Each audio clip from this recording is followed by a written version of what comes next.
নির্বাচিত সংসদের হাতে সংস্কার কার্যক্রম ছেড়ে না দিয়ে অন্তর্বর্তী সরকারের সময় থেকেই জুলাই সনদ কার্যকর করার দাবি জানিয়েছেন জাতীয় নাগরিক পার্টি এনসিপির আহ্বায়ক নাহিদ ইসলাম। বিকেলে বাংলা মোটরে দলটির অস্থায়ী কেন্দ্রীয় কার্যালয়ে এক সংবাদ সম্মেলনে এ দাবি জানান তিনি। বলেন, জুলাই সনদের আইনি ভিত্তি থাকতে হবে। এই সনদের ভিত্তিতেই আগামী নির্বাচন এবং সংসদ গঠনের দাবি জানান নাহিদ ইসলাম। একই সাথে দাবি জানান জুলাই ঘোষণাপত্রের সাংবিধানিক স্বীকৃতির।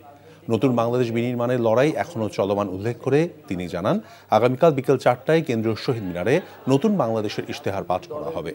এছাড়া জুলাইয়ের নাম বিক্রি করে কেউ অপকর্ম করলে ব্যবস্থা গ্রহণের কথাও জানান নাহিদ ইসলাম। জুলাই সনদের আইনি ভিত্তি থাকতে হবে। আমরা নির্বাচিত সংসদের হাতে এই সংস্কার কার্যক্রম ছেড়ে দেব না, বরং জুলাই সনদের ভিত্তিতেই আগামী সংসদ গঠিত হবে বা গণপরিষদ গঠিত হবে এবং এই অন্তর্বর্তী সরকারের সময় থেকেই জুলাই সনদটি কার্যকর করতে হবে। বান্ডেল থাকলে প্রতি সেনমানিতে টাকা বাঁচবে। বিকাশ সেনমানি বান্ডেল কিনে জিতুন প্রতি লেনদেনে।